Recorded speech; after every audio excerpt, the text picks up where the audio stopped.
அனைவருக்கும் இனிய காலை வணக்கம். இந்த தீபாவளியை பற்றி சில சுவாரஸ்யமான தகவல்கள். தீபாவளி கொண்டாடுவதற்கு சில காரணங்கள் இருக்கிறது, சில சரித்திர பின்னணி இருக்கிறது. நம்மை பொறுத்தவரை, நமது தென்னிந்தியாவை பொறுத்தவரை நமக்குள்ள நம்பிக்கை என்னவென்றால், நரகாசுரனை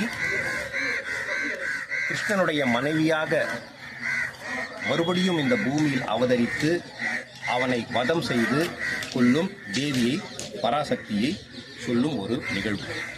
பூமாதேவிக்கு பிறந்தவன் நரகாசுரன்.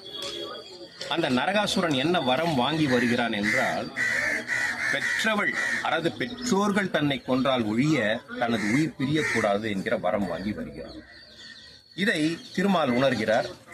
இவன் செய்யும் அட்டகாசங்களை பார்த்து பொறுத்து கொள்ளாமல் இவனை கொன்றுவிட வேண்டும் என்று இவன் மீது சில பானங்களை ஏவுகிறார். ஆனால் கொல்ல முடியவில்லை.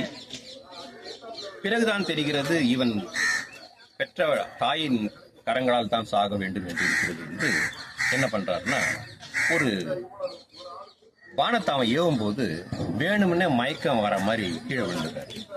அடிபட்டு விழுந்துற மாதிரி விழுந்துட்டாரு.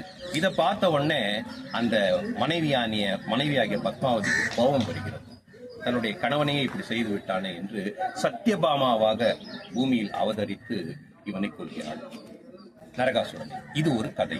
பிறகு இவர் எழுந்து என்ன செய்கிறார் என்றால், கிருஷ்ண பரமாத்மா நரகாசுரனை பார்த்து சொல்கிறார், நீ வாங்கி வரத்தியால் தான் நீ அழிந்தாய் அப்படின்னு சொல்றாரு. அப்போ அவன் கேட்கிறான், இது ரொம்ப எனக்கு மோட்சத்தை கொடுத்த மாதிரி தான் இருக்குது, ஆனா என்னோட சாக எல்லாருமே கொண்டாடணும் அப்படின்னு சொல்லும்போது தான் என்ன சொல்றாங்கன்னா, இந்த விளக்கேற்றி வழிபடுங்கள், தீமை அகன்று நன்மை வர வேண்டும் என்று விளக்கேற்றி வழிபடுங்கள் என்று அப்படி வந்ததா ஒரு கதை இருக்கு.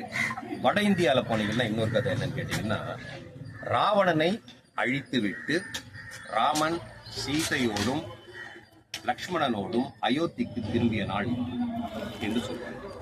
அப்படி அவங்க வரும்போது அயோத்தி பூராவும் இந்த ஒளி வெள்ளத்தில் அப்படியே விளக்கேற்றி வைக்கிறாங்க. அதுல என்ன சொல்றாங்கன்னு கேட்டா, இதே கருத்து தான் அங்கேயும். தீமையை அழிப்பதற்காக ஒளி என்ற அந்த வெற்றி நம்மை எப்பவுமே காக்கும் சொல்லி அந்த பின்னணியில் அவங்க சொல்றாங்க. இன்னொரு சின்ன கதை உண்டு, அது நிறைய பேருக்கு தெரியறது வாய்ப்பு இல்லை. அது என்னன்னு கேட்டீங்கன்னா, சிவபெருமான் அர்த்தநாரீஸ்வரராக அவதரித்த நாள் இன்று அப்படின்னு சொல்றாங்க.